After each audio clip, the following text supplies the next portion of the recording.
Haleluya. Ndabaramutse mu izina rya Yesu Kristo. Ndabifuriza n'umwaka mushasha. Turashima Imana iduhaye kongera kandi gukoranira hamwe muruno wa Mungu utangurira umwaka.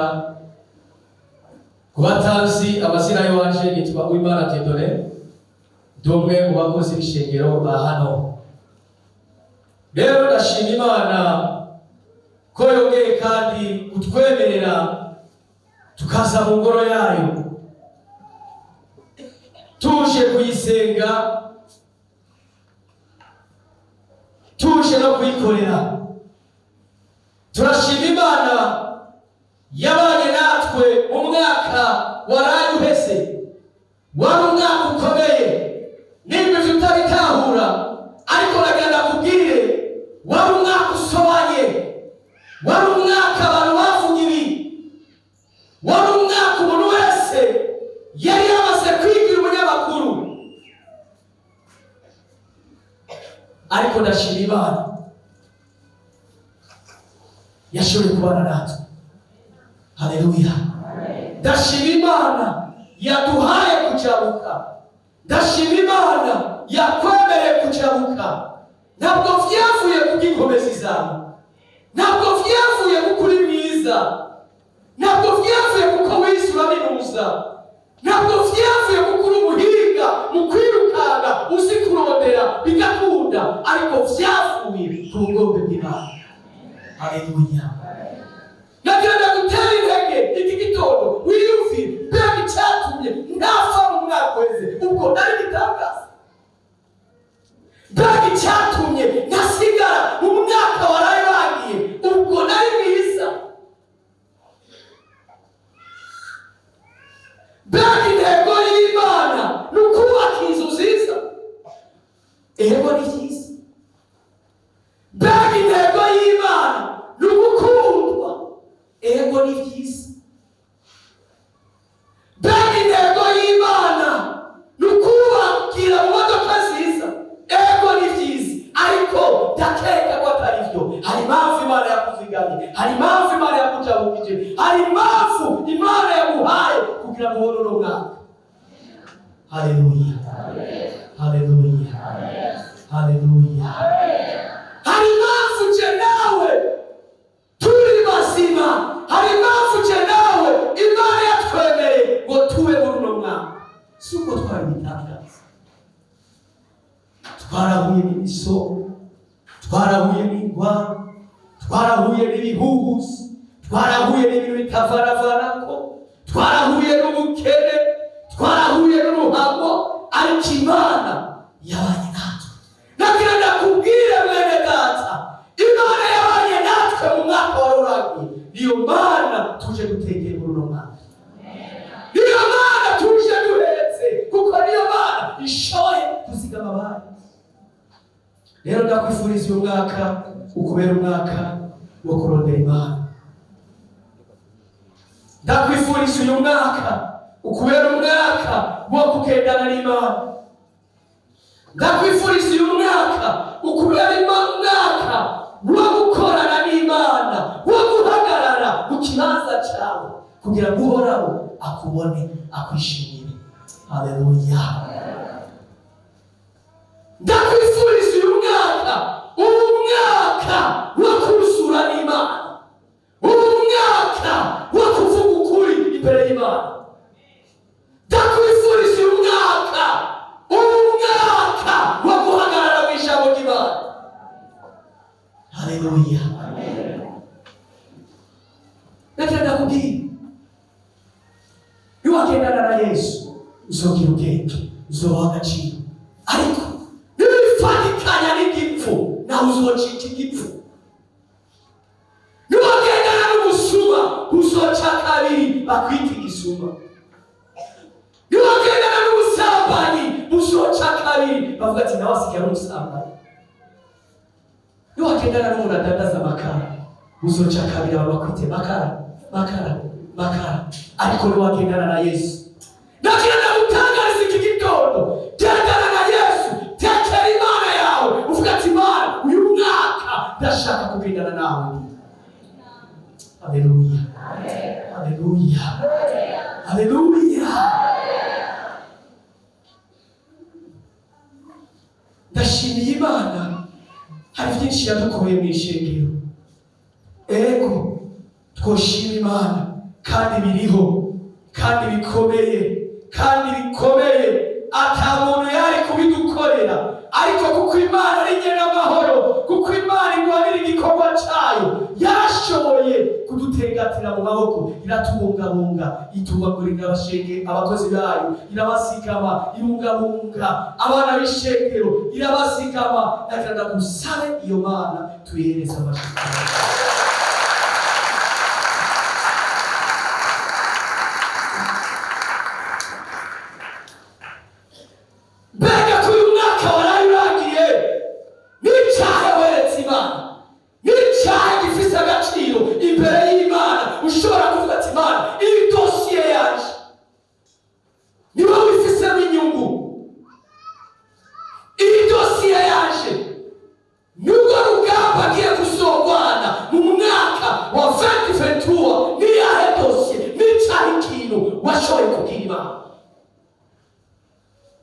Ego kugira mariage ni vyiza.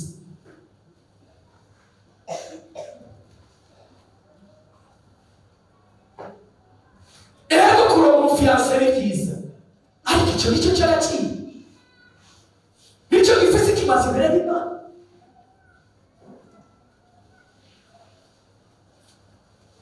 Ego kugira amasexe ni vyiza.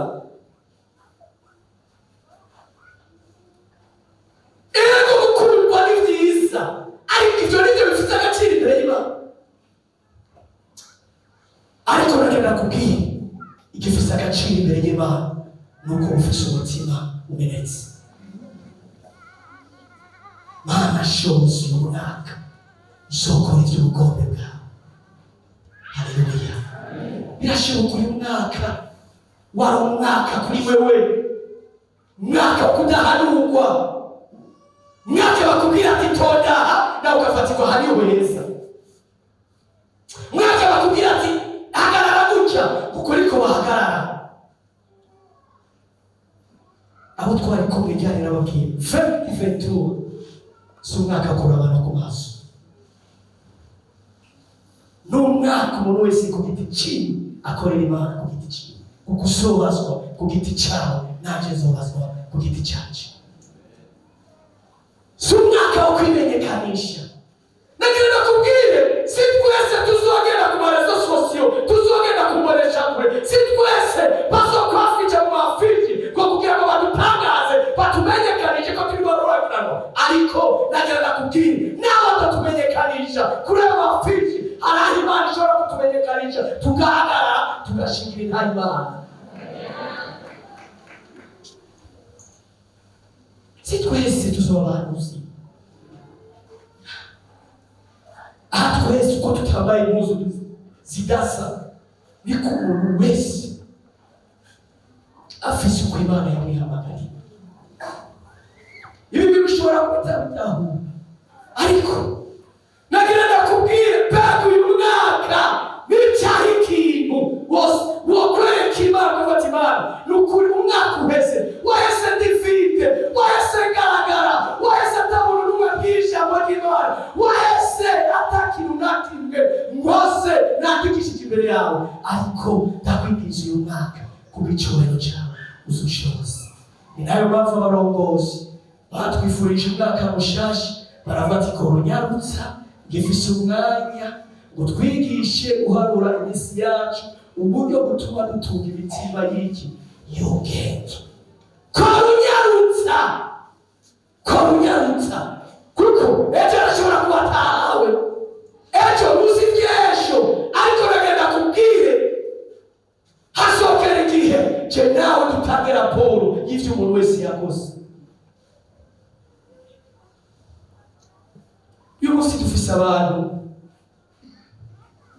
hakurondera Imana bariko barondera Imana zo ku bandi bantu,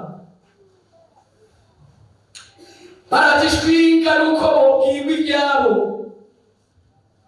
Ariko nagenda kubwira muri iki gihugu cyacu c'Uburundi ukasorondera Imana zikubwira ibyawe ziruzuye ni nyinshi ziriho basha tazokubwira ibyawe.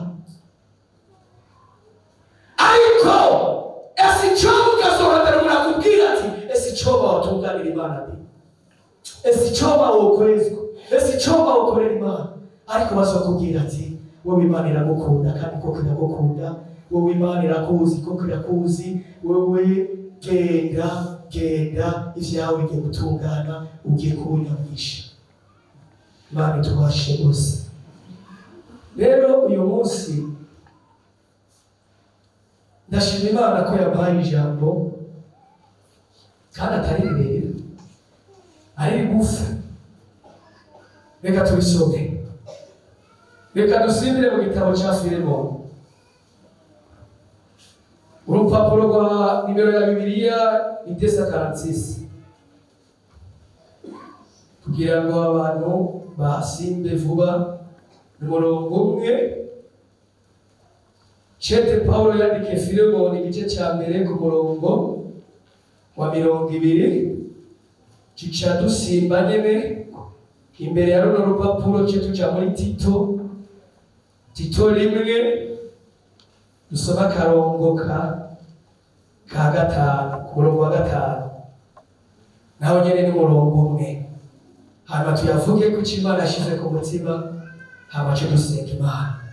Ariko nagenda kubwira urufatiro rw'uyu munsi ni urufatiro ruvuga riti kuba w'ikimazi muri vyose. Imana idufashe. Ndakwifuriza uyu mwaka uzubere umwaka wo kuba ikimazi hagati y'abantu b'Imana. Uviriza 20 ingene havuga ego mwene data mubone mwikimazi mu mwami wacu uduhura umutima muri Kristo. Imana idufashe. Tito igice cya mbere ku murongo wa 5 avuga ati cyatumye gusigaza ikirezi kwari ukugira ngo utunganye ivyasigaye kandi mu gisagara cyaho cyose buhashinge abakuru b'ishengero. Umurongo wafashije n'aka karongo ka 5 akuri a wicyatumye gusiga ikirezi kwari gutuma utunganye ivyasigaye. Haleluya, haleluya, haleluya, haleluya, haleluya. Ushobora kuri hano utazi icyatumye Imana ikucabutsa, ariko nagenda kubwira birashoboka umwaka uheze ntiwigeze utunganya, birashoboka umwaka uheze wifashe uko wigombera, ariko uyu mwaka icyatumye Imana igusigaza sukugira mugare sukugira mugira kuba otaro sukugira mubinagondwa nukugira utunganye ibyasigaye. Rero aho batakure gusoma Paulo yandika kino cyandikira Filemoni aravuga ati Filemoni ndakwitwayeko ndakwandikiye nka mwene data ndazi umuntu yakubabaje kandi uwo muntu yakubabaje yaramaze guhura na Kristo. Haleluya, yaramaze guhura na Kristo, ariko ndagomba kumunyakirira akubere w'ikimazi.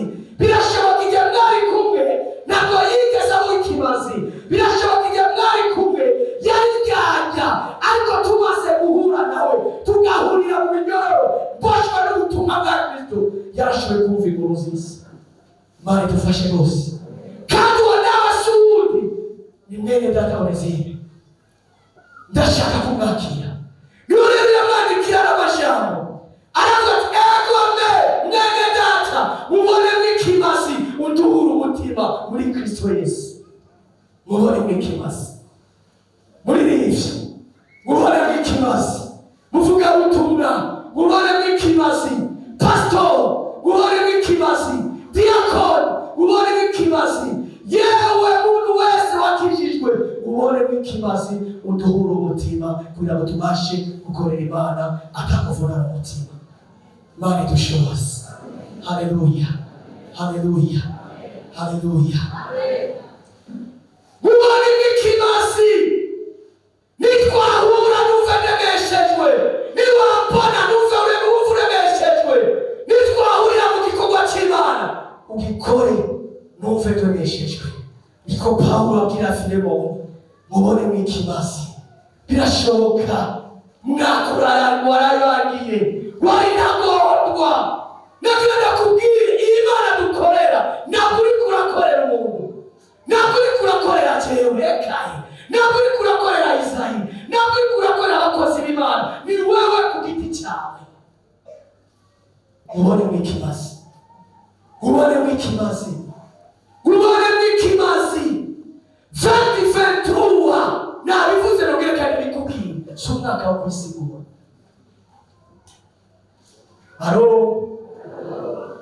So mwaka wo kwisigura. Mujewe ngo Kristo kuri Manuel ekaye. Wawusobe gusaba Uw'Ikimazi abantu bazokumenya. Yesu yavuze gute? Ngo bazobamenyera ku byo mugize ku byo mwanye. Haleluya.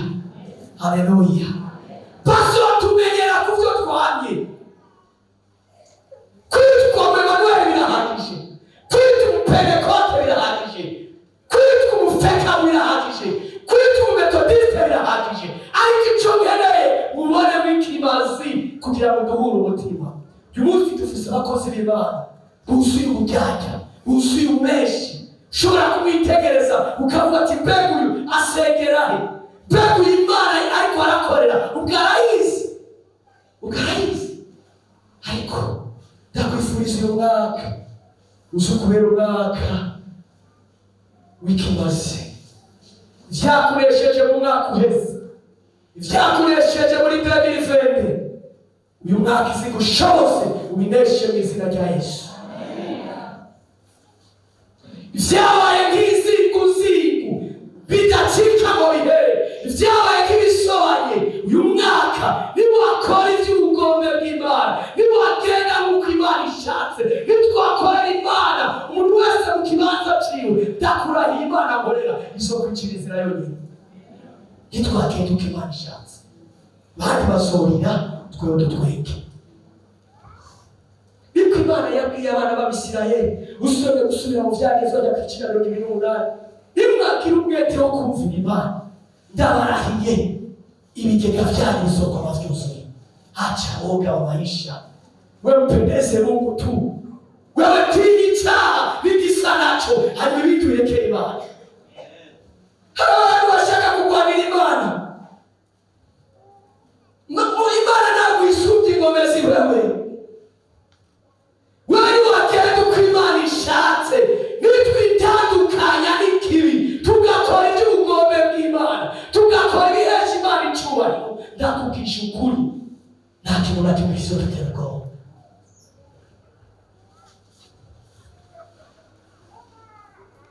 Icyatumye Imana igusigaza, icyatumye udapfarika hejo, ni ukugira ngo utunganye ibisigaye. Imana yagusigaje kugira ngo ugende uragaradiye. Ubu dufise abakozi b'Imana bagenda baragara. Ubu dufise abakozi b'Imana baramaze kwita amazina, ayo n'amazina biyita. Icyatumye Imana igusigaza ni ukugira ngo utunganye ibyasigaye. Icyatumye Imana idasigaza Pawulo, Ikireti n'igiki. Icyatumye Imana idasigaza Matayo, icyatumye Imana idatuma Timoteyo, icyatumye Imana idatuma Filemoni, ni ukugira yashaka ko Tito atunganya ibisigaye. Ndakwifuriza uyu mwaka, yewe ushobora kuba ufise ibintu wategatiye, waramaze kubirundarunda, waramaze kubigira n'amasitoke, waramaze kubigira umenga ni bene yikoreye, umenga ni tipile ofise ariko ndakubwisha ukuri uyu mwaka wa 2023 bituwe vyose bishiri hasi. Hii 2023 tutajuana. Hii 2023 ndakufuriza ukore ivyo Imana ikubona ko ari vyiza. Haleluya. Haleluya. Haleluya. Dufise abantu bahagaze ku mazina gusa, ariko ntacyo vyomara.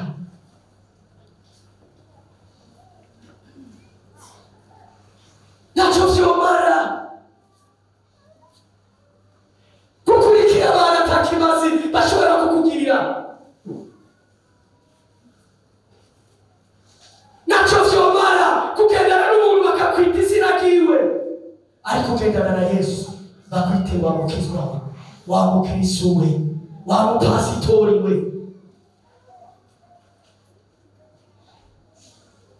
Egome ubona Uw'Ikimazi umwami wacu uduhura umutima. Yumwaka ni wo kuruhana imitima, si wo kumenatsa imitima, si wo kuvunana inkokora, si wo guhagarara kuri rutego jewanzi. Emmanuel igihe yazana ino narindi kasi muzi igihe Emmanuel yaje mubutazi igihe Kristo yaje.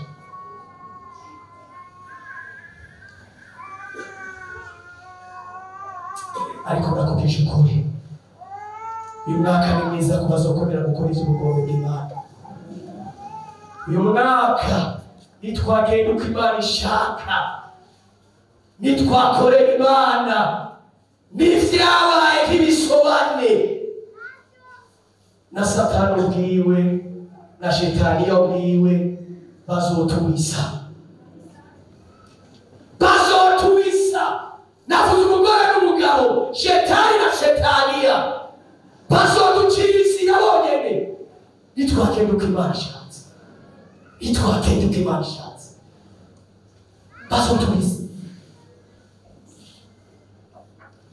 Usonye gusubira mu vyagezwe 32 ku murongo wa 29 avuga ati iyo bari kuba abanyabwenge, iyo bari kuba abantu basi ko bazi ubwenge, ko bavuga ko bazi ubwenge, bo kwibajije ibi bakibaza iherezo ryavyo.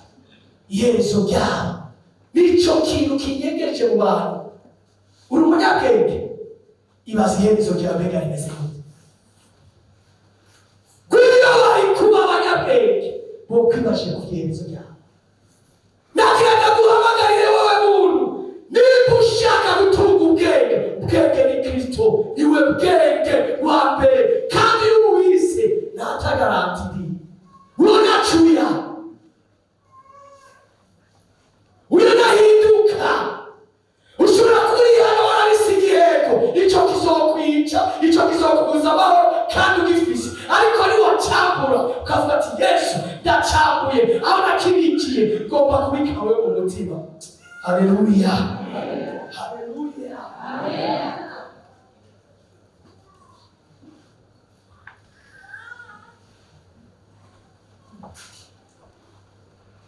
Ejo narasomye Bibiliya sanga Gehazi yabanye na Elisa imyaka 20 agendana na Elisa, abona ingene Imana iriko iramukoresha ibitangaza, ariko ku munota wa nyuma myaka 20 y'itarusa acuruzwa n'akabari k'umutima, yemera kumena ibanga, yemera gucumura kuba acumura no ku mukozi w'Imana, atangura kubeshera Imana, atangura guhenda Gehazi n'abana Imana. Ati umwami yantumye ngo izo ngemu zose waruzanye, avuze ati ngo zindi wararose abashitsi. Myaka 20 yose ipfubusa, myaka 20 akwegera umuryango wiwe, umuryango urapfa, ujya kw'ibirembe, umuryango utasi nico wacumuye, ukwegewe n'umuntu umwe. Kubera iki? Kwanga kuba Uw'Ikimazi. Bamama, muri abavyeyi bacu, abandi harimo abadamu bacu, ariko uyu mwaka twese tuze duhure turemeshanya. Haleluya. Nzega kubone Uw'Ikimazi nawe anyitegereza umbone Uw'Ikimazi kugira ngo batama tubaruhure imitima. Hari abatama bavurika bakaruha imitima, batazi intambara yo zabereye, batazi aho twajya n'inzara, ariko gusa bakabibamwo bo bakabona ntibatuzi isengesho, batazi n'ibyo dupfa. Ariko nagira kubwira uyu mwaka uzutubera umwaka w'ikimazi. Dukore ubukombe bw'Imana. Ufata kindi no kubwira mwene data. Nawe kubwira ngo cakira imodoka icyo naco bitwaye. Nakubwira kwitunga ni bwiza ariko cyo nego y'Imana. Nawe kubwira kubaka inzu nziza. N'abapagani barazifise, bari bafise imwe, bafise izigeretse ko zikageretse zikagereka ko bafise izingo n'ivyumba 8. Muga muri zo cyumba 8 ajya mu cyumba kimwe. Ariko ndakwifuriza uyu mwaka ukubera umwaka wo kwakira Kristo. Birashoboka uri hano waje kuvuga ati cyo mwaka wararangiye, narikejeje nabi, naritwaye nk'impene, ariko ndashaka kwitwara nk'intama. Birashoboka umwaka wararangiye, warakoze, urakora, urongera urakora, bakabagera uri kuravyitegereza ukavuga ati kweli narakoze kweli, ariko nagira nakubwira nawe ukora ibingana gute. Asha hari abo tubashikiye, niwo shikira Salomo. Imana n'umuvyeyi, Imana nishobora guhaniraho. Hari igihe kureka ikakurekera n'amafuti yawe, ikakurekera n'icyubahiro cyawe, ikakurekera n'ubwenge bwawe, ariko ikakumikwigumize ngaho. Erega ariko Imana yabwiye Sawuli, iravuga ati yawe Sawuli we, Sawuli ugiye kuraba imyaka 2 niyo yakoreye Imana, azinanye n'Imana, ariko amara imyaka 38 atari kumwe n'Imana. Yibwira gusa ngo jewe umuhanuzi. Ega turabafise abari bane baze gukura kwa maboko, ariko gusa bahagaze ku mazina cyane mapoto. Jewe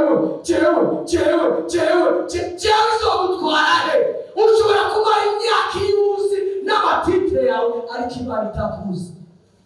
Sawuli imyaka 2 Imana ikamumenya kabati ndakuzi, ariko imyaka 38 Imana yaramaze kumushwindura, yaramaze kumubwira ati wewe nzokurabisha amaso, niko nitegurira kandi gasore, niko nitegurira undi mwami. Ariko imyaka 38 yumva iyo myaka yose. Birashoboka murakizwa, birashoboka warasubiye inyuma. Reka nakubwira ikintu ugomba ko dusengera uyu munsi. Senga isengesho rivuga riti Imana uyu mwaka ndagomba wowe ubwawe abazonyikoreshereza.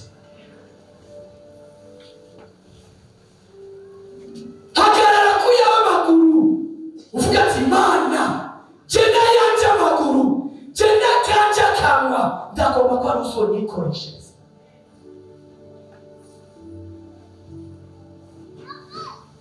Cyangwa n'umukozi w'Imana nzi twaraduhurira ahantu mukobwa ngo baba yega sana salama ngo baba Bwana Yesu asifiwe tena ngo baba siku hizi kona kauka kona kauka ngo bila ya kutokota tena siko na tokota ndava chokona uri kulisa ya masengesho ndi kwa hivi kwa sitoi tena hukuba kwa napiga miezi 2 niko kuchungaji na ukosa kanisa, akikuwa kuna kitu niko na toba tabata unatembea maombi kwa baba ngo sitokoti tena unisaidie maombi. Abantu tutuze bameze gutyo nari ubiyumye azokugiriki umunatafite akanya ko gusenga urazogufasha iki, umunatafite umwanya wo kwegera abayumva abandi uzomukura iki, uzomukura ibintu bimeze nk'ibiti byumye. Ndabaye kaze mu izina rya Yesu. Cyatumye Imana igusigazira, cyatumye Imana ikujabutsa, cyatumye Imana ikwemera guhagaze ikirenge muri 2023 no kugira ngo tunganye ibyasigaye, ni kugira ngo tunganye ibyasigaye. hari ivyononekaye mu mwaka uheze, hari ibyagusinze mu mwaka uheze. Ego bobimbwira, ariko ndashaka kubibwira umwami w'abami. Uyu mwami niko ndakubwira, uwo naraba uko abantu baraba, uyo raba umutima. Uwo mwami niko ndakubwira, narobanura ku butoni. Uyo mwami niko ndakubwira, ahindura ivyase guhinduka. Uyo mwami niko ndakubwira, niwe mwami w'amahoro, ko niryo buye wubatse ibagaye, ko ariko ryariwe no kugumya ifuruka. Haleluya. Ndaguhaye ikaze mu izina rya Yesu. Ngwino witature n'ukurega, ngwino witunganye kukurega. Cyatumye Imana igusigaza, cyatumye udapfa hirya y'ejo, cyatumye udapfa no muri ino joro, nukugira ngo utunganye ibyasigaye, ntubisubirane inyuma mbi. Vyobabaza Imana. Ngwino umubwire ati papa, uyu mwaka ndashaka kumukorera, uyu mwaka ndagomba gukorera kuba Uw'Ikimazi. Shobora kubura umuririmbyi, nta kindi abantu bakubonamwo. Wewe niyo uvuze uvuga mumenga uriko urasaduka. Wewe niyo uhanuye umenga abantu barakwase, ariko nakubwiye uyu mwaka dukore tube Uw'Ikimazi, kandi twabere Ikimazi.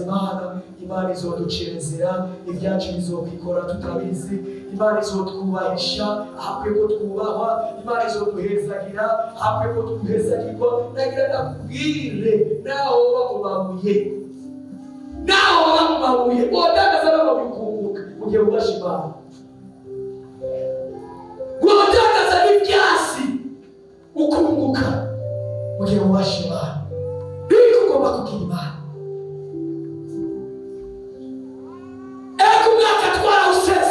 Turavuga ati mwaka we, ego waratubereye mwiza, ariko twarahuye n'ibibazo. Ariko umwaka wa 2023 tuvuga ati nawe ndagomba ko umwaka we waje. Nagira amagurutse abakozi b'Imana.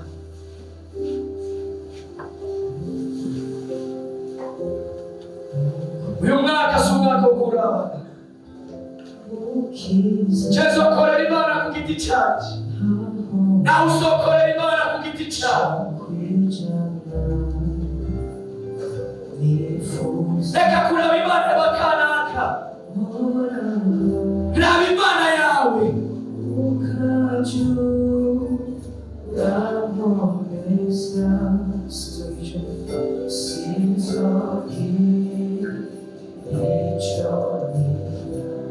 Uyu mwaka turagomba gutangaza ubwami bw'Imana.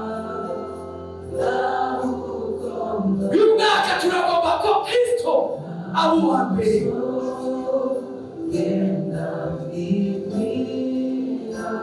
Nagira amamagara umukozi w'Imana barakafitira ubwoba. Asiyana dusenge.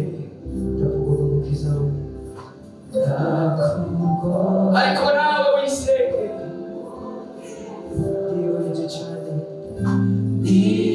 Niwabwira Imana ikintu gifisemo agaciro, Imana ikakibona ko gifisemo inyungu, Imana izokirwanira.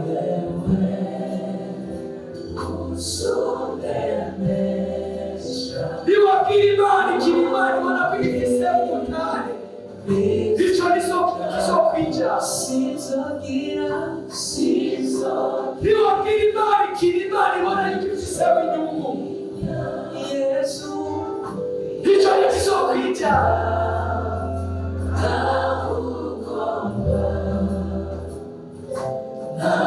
Niwabwira Imana ikintu Imana ibona yuko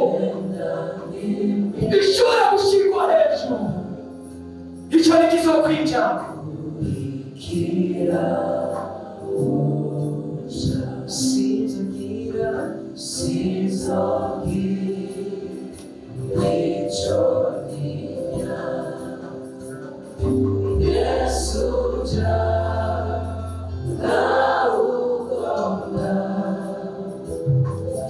How so can that be?